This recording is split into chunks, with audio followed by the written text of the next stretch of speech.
1924 வருஷம் திருவையாத்துல இருக்கிறதே அந்த வெள்ளத்திலேருந்து உதவி பணியெல்லாம் செஞ்சா அப்படின்னு பார்த்தோம்.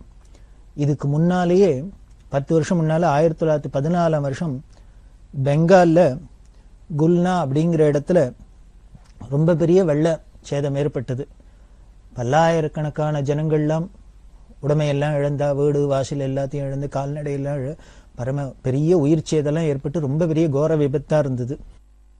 அப்போ தவிச்சுன்னு இருக்கிற அந்த ஜனங்களுக்கெல்லாம் உதவி பண்றதுக்காக பலரும் முன் வந்து வாலண்டியரா வாவா நிதியெல்லாம் திரட்டி நாட்டில் ஒரு பெரிய ஒரு இயக்கமாவே இருந்து அதை பண்ணப்பட்டது. அதுல சென்னை மாகாணத்துல ஹிந்து பத்திரிகை அதிபர் கஸ்தூரி ரங்கையங்கார் அவரோட ஏற்பாடுல நிதி திரட்டினா. அந்த நிதி திரட்டுறதுக்காக அவர் என்ன பண்ணினார், தன்னோட ஹிந்துல விளம்பரம் கொடுத்திருந்தார். எல்லாரும் மனமும் வந்து பொருளுதவி பண்ணணும் இந்த ஜனங்களுக்கெல்லாம் அப்படின்னு. அன்னைக்கு பேப்பர்ல வந்ததை பார்த்தோன்னு இது பெரியவா பார்வைக்கு பட்டுது. பெரியவா பார்வையில பட்டோன்னு உடனே என்ன பண்ணா, அன்னைக்கு மடத்துல மேனேஜர்கிட்ட சொல்லி ஹிந்து ஆபீஸ்க்கு கஸ்தூரங்கையங்கருக்கு 500 ரூபா மணி ஆர்டர் பண்ண சொன்னா. அதாவது 1914 வருஷம் 500 ரூபாங்கிறதெல்லாம் பெரிய காரியம், பெரிய தொகை. ஏன்னா ரூபா 1 ரூபா நோட்டு, 5 ரூபா நோட்டு, 10 ரூபா நோட்டு பழக்கத்தில் அதிகமாக இல்லாத காலத்தில் 500 ரூபா பெரிய டொனேஷன் கொடுத்து அனுப்பிச்சா. இது பார்த்த கஸ்தூரி ரங்கையங்க ரொம்ப நெகிழ்ந்து போனார். உடனே அவர் பெரியவாளுக்கு லெட்டர் எழுதியிருந்தார். அந்த பேப்பர்ல பார்த்த அன்னைக்கே உடனே அனுப்பிச்சு மறுநாளைக்கு அவருக்கு போய் சேர்ந்துருத்து. பெரியவாளோட அந்த பிஸி ஷெடியூலுக்கு நடுப்புற அவ வந்து ஒரு ஸ்பிரிச்சுவல் லீடரா இருக்கிறதுனால அவளுக்கு மேடம் இந்த காரியங்கள்லயே அவ இருக்கிறதே.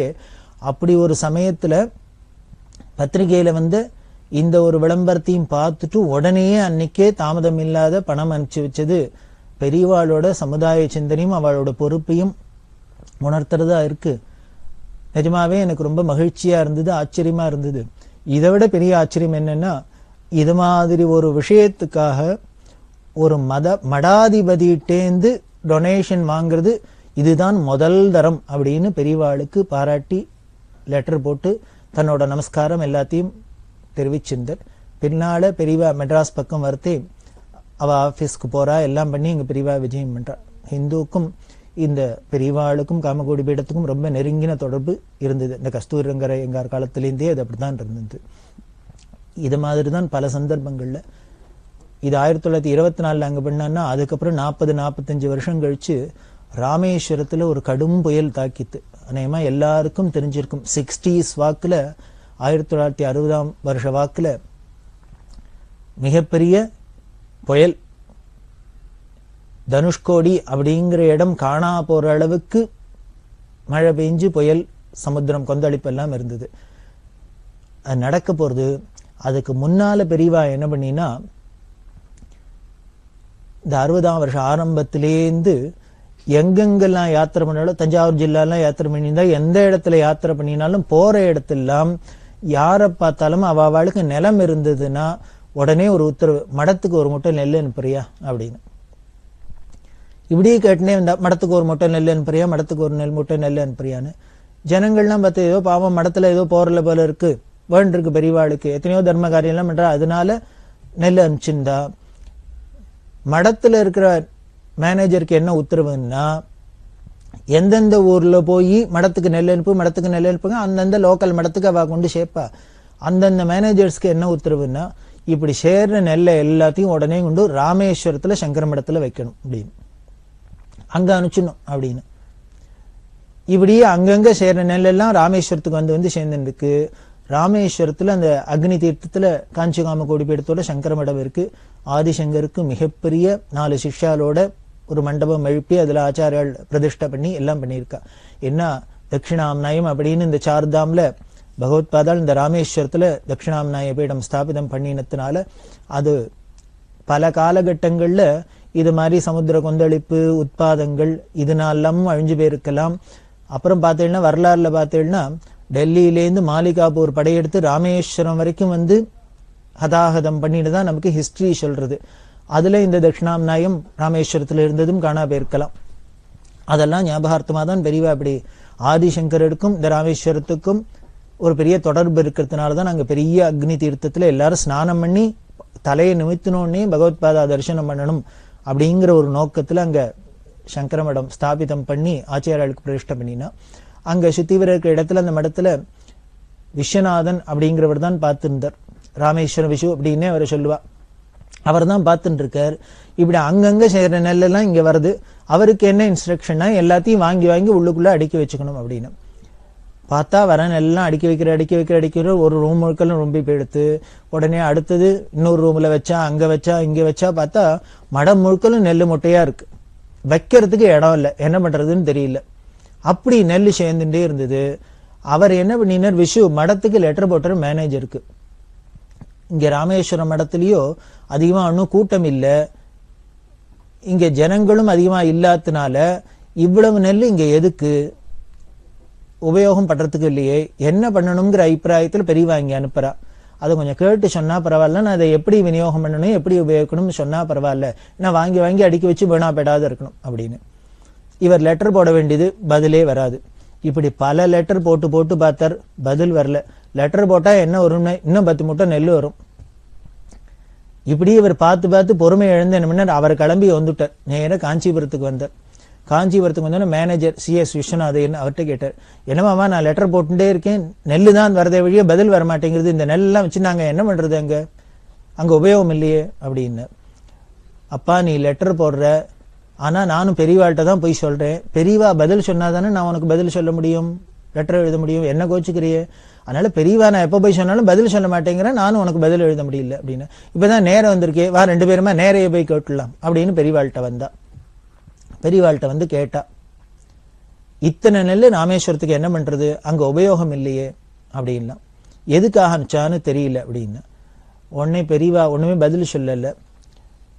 உடனே மேனேஜர் சொன்னார், அங்க ஆள் இல்லாத இடத்துக்கு இத்தனை மூட்டை நெல் வருது, அந்த நெல்லாம் இங்க வந்தாலும் ஜனங்கள்லாம் இத்தனை பேர் தரிசனத்துக்கு வரா, மடத்துல இத்தனை பேர் சேவார்த்திகள்லாம் இருக்கிறதுனால இங்க உபயோகமாவான்னு இருக்கும், அதனால அந்த நெல்லாம் இங்க வேணா கொண்டு வந்துட்டா தேவையில்லை, அங்க எதுக்கு அப்படின்னு சொன்னா, நான் இங்கக்கின்னு வாங்கலையே அப்படின்னா.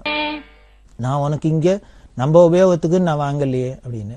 சரி அங்க என்ன பண்ண போறது அப்படின்னு பதில் சொல்லல. உடனே கேட்டா, இந்த மேனேஜர் நீ சொல்ல என்ன பண்ணலாம் அப்படின்னு. அவர் பார்த்தார், இவர் நெல்லை கலெக்ட் பண்றது, இவர் இதை எப்படி விநியோகம் பண்ணணும்னு தன்னை கேட்கிறாளே. பெரியவாள்கிட்ட பழகினவாள்லாம் ரொம்ப ஜாகிரதையா தான் மூவ் பண்ணுவா. ஏன்னா பெரியவா என்னம்னா முதல்ல ஆழம் பார்ப்பா, நம்மள்கிட்டயே கேட்டு தெரிஞ்சுக்கிறாப்புல, நம்மளையே அபிப்பிராயம் சொல்றாப்பெல்லாம் பார்த்துப்பா. அவர் பார்த்தார், நான் என்னத்த சொல்றது, பெரியவா வாங்குற நான் என்னத்த சொல்றது அப்படின்னு. உடனே அவர் என்ன பண்ணார், இந்த கேட்டதுக்காக சரி இங்கே கொண்டு வர வேண்டாம்னா அங்கேயே ராமநாத சுவாமி கோவிலுக்கு பல யாத்திரிகள்லாம் வரா. ராமநாத சுவாமிக்கு நிறைய நெல் இருக்கே வழியே, இப்போ ஒருத்தரும் அரிசி கொடுக்க மாட்டேங்கிறா, நெல் கொடுக்க மாட்டேங்கிறா, அதனால அங்க கோவிலுக்கு வேணா உபயோகமா இருக்கட்டும், அங்க வேணா கொடுத்துடலாம் அப்படின்னு. உடனே பெரியவா சிரிச்சுட்டு, நான் இங்க மடத்துக்குன்னு சொல்லல, ராமநாத சுவாமிக்குன்னு நான் வாங்கல அப்படின்னு. சரி என்ன பண்றது. உடனே விஸ்வநாதன் சொன்னார், எனக்கு அங்க வைக்கிறதுக்கு இடம் இல்லை, பெருச்சாளிலாம் தின்னுடும் போல இருக்கு, வீணா போயிடும் போல இருக்கு அப்படின்னு. பெரியவா அப்படி பதிலே சரியா சொல்லாதனால மேனேஜர் கோவம் வந்துடுத்தோம். வைக்கிறதுக்கு இடம் இல்லைன்னா சமுத்திரத்துல கொண்டு ஒப்படா அப்படின்னு இவர்கிட்ட கத்தினார். இப்படி கத்தினா பெரியவா உடனே ஒத்துட்டே கேட்டேன், என்ன பண்ணலாம் என்ன பண்ணலாம் என்ன பண்ணலாம் அப்படின்னு கேட்டா, யாரும் என்ன பதில் சொல்ல, ஒருத்தரும் ஒன்றும் பதில் சொல்ல. யாரான ஏதான சஜஷன் சொன்னாலும் அதை உடனே அதுக்கு இல்லையே இதுக்கு இல்லையேன்னு வேற மறுத்து சொல்லிடுறா. இப்படியே முடிஞ்சது. கடைசியில ஏந்துன்னு பெரியவா உள்ள போயிட்டா.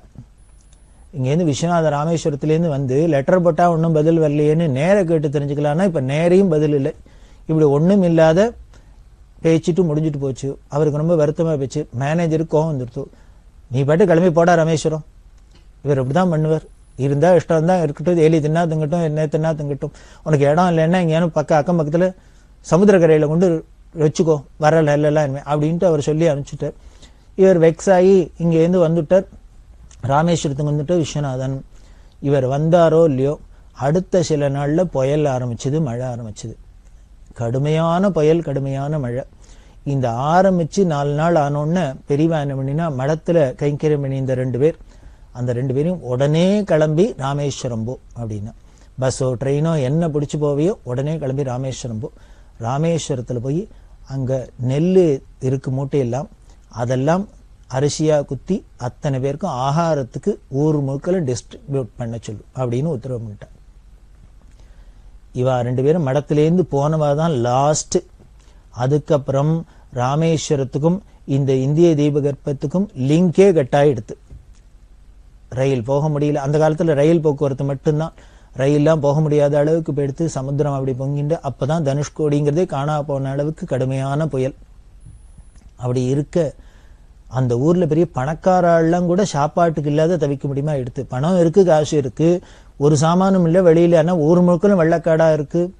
அப்படி தவிச்சு இந்த சமயத்துல மடத்துல இத்தனையும் எத்தனை மூட்டை நெல் இருந்தோ அத்தனையும் அரிசியாக்கி அத்தனை பேருக்கும் வேளைக்கு ஒருவேளை கார்த்தால மட்டும் போட்டா போருமா, அத்தனை பேருக்கும் போட்டு அன்னதானம் பண்ணி. வேடிக்கை என்னன்னா பணக்கார ஆளுக்கெல்லாம் நேரம் மடத்துல வாங்கிக்கிறதுக்கு வெக்கமா இருக்குமா. அதனால யாரையானு விட்டு வாங்கிட்டு வர சொல்லி சாப்பிடுவாளாம். ஏன்னா அவளுக்கும் வேற ஒன்றும் சாப்பாட்டுக்கு வேற வழியே கிடையாது. கண்ணியா சாமானா ஒன்றும் கிடையாது. இங்கேருந்து என்ன கொடுக்குறாளோ மடத்துலேருந்து அதுதான். அப்படி பசியாறினா கிட்டத்தட்ட 1 மாசம் போல அத்தனை ஜனங்களுக்கு அந்த தீவுல இருக்க அத்தனை பேருக்கும் சாப்பாட்டுக்கு இந்த பெரியவா சேர்த்த நெல்லு தான் உபயோகமாச்சு. அப்புறம்தான் தெரிஞ்சுது, ஓ இப்படி ஒரு உட்பாதம் ஒண்ணு வரப்போறது, அத்தனை பேரும் சாப்பாட்டுக்கு திண்டாட போறாங்கிறதுக்காக தான் போல இருக்கு. பெரியவா அதுக்கு 1 வருஷம் 2 வருஷம் முன்னாலேருந்தே நெல்லு கலெக்ட் பண்ண ஆரம்பிச்சுட்டா, நெல்லை சேர்த்து வச்சா அப்படின்னு. இதான் திரிகால ஞானிங்கிறது. அவளுக்கு தானே தெரியும் பின்னால என்ன வரப்போறது அப்படின்னு. சரி, இப்போ இந்த விஸ்வநாதன் கேட்டார், லெட்டர் போட்டார், மேனேஜர் கேட்டார். அப்போன்னு சொல்லாமலையோ இல்ல பின்னால அதுக்கு ஒரு உபயோகம் இருக்கு, அப்போ உபயோகப்படுத்திக்கலாம் அப்படின்னு சொல்லாமலையோ அதை சொல்லாத பெரியவா ஏன் மழுப்பணும் அப்படின்னு. அதுதான் ஞானிகள்ங்கிறது. உடனே வாயை விட்டுட மாட்டா. காரணம் என்னன்னா பின்னால பெரிய உட்பாதம் வரப்போறது, புயல் வரப்போறது, அதுக்காக உபயோகப்படுத்தணும் அப்படின்னு முன்னாலேயே சொன்னா நன்னா இருக்குமோ? அவ்வளவுதான், அதுலயே பிராணம் படும். அதுக்கப்புறம் விஸ்வநாதன் அங்கேருந்து ராமேஸ்வரமா போவர், அவர் போக மாட்டார். அதுதான் ரகசியத்தை, தேவ ரகசியம் அப்படின்னு. எந்தெந்த காலகட்டத்துல எப்பப்போ வெளியில வரணுமோ அது தானே வெளியில வர அழகா பார்த்துன்னு இருப்பா. மகேஸ்வர மகாகல்ப மகாதாண்டவ சாட்சிண்ணே நமஹ அப்படின்னு லலிதா சஹஸ்ரநாம அம்பாளை பத்தி வர்ணிக்கிறது என்னென்ன, மகா பிரளயத்துல அந்த ஊழித்தாண்டவம் ஆடி பரமேஸ்வரன் எல்லாத்தையும் அந்த மகா பிரளயமா சம்ஹாரம் பண்றதே அதை பார்த்துன்னு ஜெகன்மாதாவான பராசக்தி எப்படி இருக்குன்னு சாட்சி மாத்திரமா நின்று காலம் வேடிக்கை பார்த்து நிற்கிறா. அதுக்கப்புறம் 1924 திருக்காட்டுப்பள்ளிக்கு விஜயம் பண்ணா.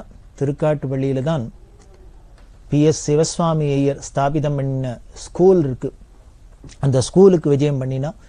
அங்கெல்லாம் முடிச்சுன்னு நேமம், பழமானேரி, ஒம்பத்துவேலி, ரங்கநாதபுரம் அதெல்லாம் முடிச்சுன்னு வரகூருக்கு வந்தா. வரகூர் பெரிய க்ஷேத்திரம், வராகபுரி அப்படின்னு நாராயண தீர்த்தர் அப்படிங்கிற மகான். அவர் ஆந்திர தேசத்திலேருந்து வந்தவர். அவருக்கு தீராத வயிற்று வலியாயிருக்க பகவானோட அனுகிரகத்தினால தீர்ந்தது. சுவாமி வராக ரூபத்துல இந்த வராகபுரியில இங்கேயே வாசம் பண்ணு அப்படின்னு காமிச்சத்தினாலே அதுக்கு வராகபுரி அப்படின்னு பேரு. அங்க பெருமாள் கோவில் இருக்கு. அதுலதான் இந்த நாராயண தீர்த்தர் இவர் ரொம்ப பிரபலமான கிருஷ்ணலீலா தரங்கம் அப்படிங்கிறத ஏற்றினவர். பரம விஷ்ணு பக்தர், அத்வைத சந்நியாசி, பரம அத்வைத சந்நியாசி. அவர் விஷ்ணு பக்தி பண்ணிட்டு தரங்கள்லாம் பாடியிருக்கார், கிருஷ்ண பக்தர். அதுதான் இந்த வரகூரோட விசேஷம். இன்னைக்கும் அங்க உரியடி உற்சவம் அப்படின்னு ரொம்ப விமரிசையா நடக்கிறது. கோகுலாஷ்டமி சமயத்துல இந்த வரகூர் உரியடி அப்படின்னு தஞ்சாவூர் ஜில்லால ரொம்ப பிரசித்தம். அந்த வரகூர் உரியடி உற்சவத்துல போய் எல்லாரும் அவசியம் பார்க்கறதுக்கு ஆனந்தமா இருக்கும். அந்த வரகூர் க்ஷேத்திரத்துக்கு பெரியவா விஜயம் பண்ணினா. அப்புறம் மரூர், சாத்தூர், முல்லக்குடி இப்படி வழியா வல்லத்துக்கு வந்தா. வல்லத்துல அதுக்கு முன்னால வல்லம் காணாத அளவுக்கு ஒரு பெரியவாளுக்கு ரிசப்ஷன். அதுல இன்னொரு ஆச்சரியம் என்னன்னா, எல்லா மதத்தை சேர்ந்தவா, இந்துக்கள், முஸ்லீம்கள், கிறிஸ்தவா, ஹரிஜனங்கள் எல்லாருமா சேர்ந்துட்டு பெரியவாளுக்கு ரொம்ப கிராண்டா ஒரு ரிசப்ஷன் வல்லத்துல. அப்படி வல்லத்துல பெரியவாளுக்கு கேம்ப முடிச்சுண்டு புதுக்கோட்டை சீமை முழுக்கலும் யாத்திரை பண்ணினா. இந்தோனேஷியா பத்தி, இந்தோனேஷியாவில் ஜாவா, பாலின்னு தீவெல்லாம் இருக்கு. அதுல எல்லாம் நம்ம இந்து மதம் எப்படி வேறொன்று இருந்தது அப்படிங்கறதெல்லாம் பெரியவா ரொம்ப டீட்டெயில்டா ஆராய்ச்சி பண்ணி சொல்லியிருக்கா. அதெல்லாமும் நமக்கு புஸ்தகங்கள் வாயிலா தெய்வத்தின் முள்ள கிடைக்கிறது. இந்த இந்தோனேஷியாவை பத்தி பெரியவா ஆராய்ச்சி பண்ணி இத்தனை விஷயங்கள்லாம் சொன்னதை பார்த்துட்டு இந்த விஷயங்கள்லாம் கேள்விப்பட்டு பிரபல இந்த பிரயாண ஏற்பாட்டாளர் தாமஸ் குக் அப்படிங்கிறவா என்ன பண்ணினா பெரியவாளுக்கு லெட்டர் போட்டிருந்தா. இந்த ரிசர்ச் விஷயமா பெரியவா இந்தோனேஷியா போகணும் அப்படின்னா தாங்க அதுக்கு உண்டான பயணத்துக்கு ஏற்பாடெல்லாம் பண்றோம், ஃபிளைட்ல போர்டிங் லாட்ஜிங் எல்லாம் ஏற்பாடு பண்றோம் அப்படின்னு எப்போ போகணும் என்னங்கிறத பெரியவா காலங்கள்லாம் சொன்னா நாங்க அதுக்கு ஏற்பாடு பண்றோம் அப்படின்னு பெரியவாளுக்கு லெட்டர் போட்டிருந்தா. எல்லாருக்கும் ஒரே சந்தோஷம், வேடிக்கை, சிரிப்பு. பெரியவா இனிமே எப்போ இங்கேருந்து இந்தோனேஷியாவுக்கு போறா அப்படின்னு. தமிழ் தாத்தா ஊவே சுவாமிநாதையர், அவரால் தான் இன்னைக்கு தமிழ்ல லிட்ரேச்சர் அப்படிங்கிறதுலாம் ஒண்ணு இருக்குன்னா ஊவே சுவாமிநாதையரால. அந்த தமிழ் தாத்தா ஊவே சுவாமிநாதையருக்கு ஒரு கௌரவப்படுத்தணும் அப்படிங்கிறதுனால மதுரை தமிழ் சங்கத்தோட வருஷாந்திர கூட்டத்துல சர் சி.பி. ராமசுவாமி ஐயர் தலைமையில ஊவே சுவாமிநாதையருக்கு தாட்சிணாத்திய கலாநிதி அப்படிங்கிற பட்டத்தை கொடுத்து பெரியவா கௌரவிச்சா. இந்த பட்டத்தை கொடுக்கறதே ஸ்ரீமுகம், 2 ரெட்டை காஷ்மீர் சால்வை, அதோட கோல்டன் ஃபவுண்டன் பேனா, இது எல்லாம் கொடுத்து பிரசாதத்தையும் கொடுத்து சுவாமிநாதையரை கௌரவிச்சு இந்த பட்டத்தை கொடுக்க முடியுமா பெரியவா ஏற்பாடு பண்ணியிருந்தா. அந்த பட்டத்தை வாங்கிட்டு இந்த சன்மானங்கள்லாம் வாங்கிட்டு சுவாமிநாதையர் ரொம்ப உருக்கமா பேசினர். எனக்கு இந்த பட்டத்தை விட எல்லாத்தையும் விட ரொம்ப பெருமையா இருக்கு என்னன்னா, பெரியவா கையால இதெல்லாம் கிடைச்சிருக்கு, இந்த பிரசாதம் கிடைச்சிருக்கே அப்படிங்கறதுதான் எனக்கு ரொம்ப பெரிய பெருமையா இருக்கு, ஆச்சரியமா இருக்கு அப்படின்னு சொல்லி பெரியவாள தமிழ் தெய்வத்தோட அவதாரம் அப்படின்னு அவர் வர்ணிச்சிருக்கார். தமிழ் தெய்வத்தையோட அவதாரம் சாட்சாத் பெரியவா அப்படின்னு சொல்லி. ஏன்னா பல சந்தர்ப்பங்கள்ல நான் பெரியவாள்கிட்ட பேசியிருக்கேன். அவளுக்கு இந்த தமிழ் மொழியில இருந்த ஆர்வமும் அந்த லிட்ரேச்சர்ல இருந்த ஆர்வமும் ஆராய்ச்சிகளும் அவளோட ஆழ்ந்த தமிழ் புலமையும் எனக்கு நன்னாவே தெரியும், நான் அனுபவிச்சவன். அதனால அவ தமிழ் தேவதை அவதாரம் அப்படி எல்லாம் சொல்லி பெரியவாளை ரொம்ப பாராட்டினர். அவர் இன்னொன்னு சொன்னார், தன்னோட 18 வயசுல பெரியவாளோட பரமேஷ்டி குரு இளையாத்தங்குடி பெரியவா அப்படின்னு சொன்னமே, அவளோட சந்திரமௌலீஸ்வர பூஜையெல்லாம் அவர் பார்த்திருக்காராம். சின்ன வயசுல 18 வயசுல அவர் வந்து பார்த்திருக்காரு. அந்த சந்திரமௌலீஸ்வர பூஜை சிவ பூஜையில இந்த இளையாத்தங்குடி பெரியவா பண்றது ரொம்ப அமானுஷ்யமா இருக்கும், அசாத்தியமா இருக்கும். அந்த பில்வத்தை எடுத்து அப்படி அர்ச்சனை பண்ற அழக பார்த்தாலே தெரியும், அதை நேர பார்த்தவாளுக்கு தான் தெரியும். அப்படி ஒரு பூஜையை நான் பார்த்திருக்கேன். அதுக்கப்புறம் அந்த பூஜையை பெரியவா பண்றதே பார்த்தேன். அதே அவ பரமேஷ்டி குரு பண்றாப்லயே இருக்கு அந்த சந்திரமௌலீஸ்வர பூஜை அப்படின்னு. சந்திரமௌலீஸ்வர பூஜை அப்படிங்கிறது காஞ்சி மடத்துல ரொம்ப விசேஷம். ஆதிசங்கர பகவத்பாதாள் கைலாசத்துக்கு போனர். கேதாரத்திலேந்து சூக்ஷ்மமா கைலாசத்துக்கு போய் பார்வதி பரமேஸ்வரால தரிசனம் பண்ணி பரமேஸ்வரனே தன்னோட கையால இந்த 5 ஸ்படிக லிங்கத்தை கொடுத்தார். அந்த 5 ஸ்படிக லிங்கத்தையும் வாங்கின்ற ஆச்சாரியால் அம்பாளோட அனுகிரகத்துல சௌந்தர்ய லகரி அப்படின்னு பரமேஸ்வரனே பண்ணின அந்த ஸ்லோகத்தையும் கொடுக்க அது 2த்தையும் வாங்கிட்டு வந்தார். அப்படி வரத்தே தான் வழியில இருந்த நந்திகேஸ்வரர் சௌந்தர்யலிங்க பெரிய மந்திரசாஸ்திரம் பரமேஸ்வரனே அம்பாள் மேல பண்ணினது, இது பூலோகத்துக்கு போறதாவது மலிஞ்சு போயிடுமே அப்படிங்கிறதுனால ஆச்சாரியால் கையிலேந்து புடுங்கினார் அப்படின்னு சங்கர விஜயம் சொல்லும். அதுல முன்னால இருந்த 40 ஸ்லோகத்துக்கு மேல நந்திகேஸ்வர கை ஆச்சாரியால் கையில வந்தது. பிற்பகுதியில இருந்தெல்லாம் நந்திகேஸ்வர கைக்கு போயிடுத்து. ஆச்சாரியால் வருத்தப்பட பண்ணே பின்னால வந்து ஈஸ்வர ஆக்ஞையில போனா என்ன, போனது நல்லதா போச்சு, நந்திகேஸ்வர எதெல்லாம் புடுங்கின்றாரோ அதை நீ என்ன பண்ணு, நீனாவே பாடி அதை ரொப்பிடு அப்படின்னு சொல்ல பின்னால இருந்ததெல்லாம் ஆச்சாரியாலே பண்ணி இந்த சௌந்தர்யில 100 பூர்த்தி பண்ணினா அப்படின்னு நமக்கு தெரிய வருது.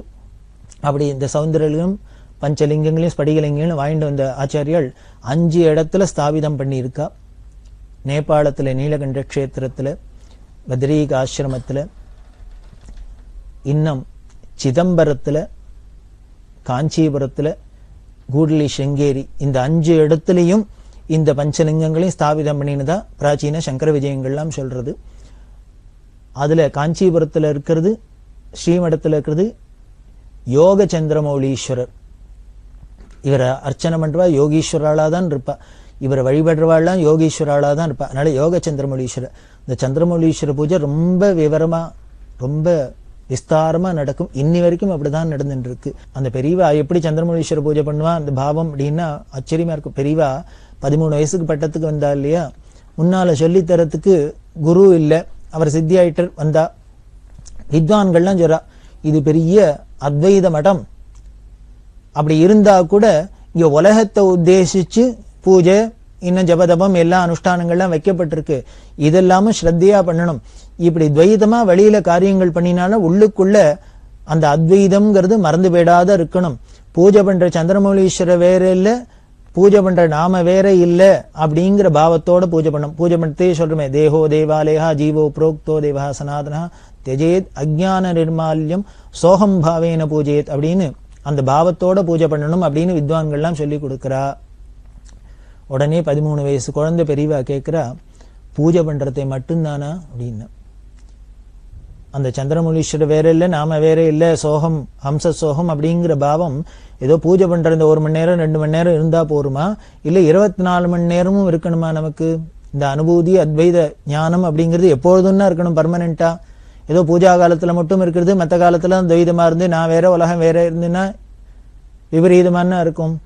அதனால பூஜா பண்றதை மட்டும்தானா, பூஜா காலத்துல மட்டும்தானா அப்படின்னா அந்த வித்வான் பார்த்தர் இந்த கேள்வியை எதிர்பார்க்கல. உடனே கன்னத்துல போட்டு நமஸ்காரம் பண்ணிட்டு, தப்பு தப்பு தப்பு, பெரியவாளுக்கு நான் சொன்னது தப்பு அப்படின்னு. அவ எப்பொழுதுமே சந்திரமௌலீஸ்வரங்கிற அந்த சோகம் பாவம்ங்கிற பூஜை இருக்கா, ஹம்ச சோகம்னு இருக்கா. அதனால அவளுக்கு போய் நம்ம சொன்னோமே அப்படின்னு அவர் நினைச்சுட்டார். இப்படிதான் பெரியவா பூஜை பண்ணி இருக்கா. அந்த சந்திரமௌலீஸ்வர பூஜையும் அதுவும் ரொம்ப விசேஷம். அப்படி இளையாத்தங்குடியில 25ஆம் வருஷம் பெரியவா சாதுர்மாசியம் பண்ணிட்டு இருக்கிறது. பக்கத்துல 5 மைல் தூரத்துல குன்னக்குடின்னு இருக்கு. அந்த குன்னக்குடி இடத்துல அந்த க்ஷேத்திரத்துல ஸ்ருங்கேரி ஆச்சாரியால் ஸ்ரீ சந்திரசேகர பாரதி அவர்கள் அவா வந்து சாதுர்மாசியம் பண்ணியிருந்தா. 5 மைலுக்குள்ள இந்த பக்கம் காஞ்சி மடாதிபதி, அந்த பக்கம் சந்திரசேகர பாரதிங்கிற ஸ்ருங்கேரி மடாதிபதி 2 பேரும் இருக்க, வித்வான்கள் பக்தாள் எல்லாரும் 5 கிலோமீட்டர் வித்தியாசத்துல இருந்ததுனால இங்கேயும் வந்து தரிசனம் பண்ணுவா, இங்கேயும் வந்து அனுபவிப்பா, அங்கேயும் போய் தரிசனம் பண்ணுவா, அனுபவிப்பா. அப்படி எல்லாம் பண்ண 2 ஆச்சாரியாலும் ஒருத்தருக்கொத்தர் பரஸ்பரம் விசாரிச்சுண்டு அந்யோன்யமா இருந்திருக்கா அப்படின்லாம் தெரியறது. அப்படி 2 பீடாதிபதிகளும் ஸ்ருங்கேரி ஆச்சாரியாலும் பெரியவாளும் ஒரே இடத்துல இருந்தது 1925ஆம் வருஷம். இப்படி ஜனங்கள் எல்லோருக்கும் பரமபாகியம் கிடைச்சது. அப்போ 25ஆம்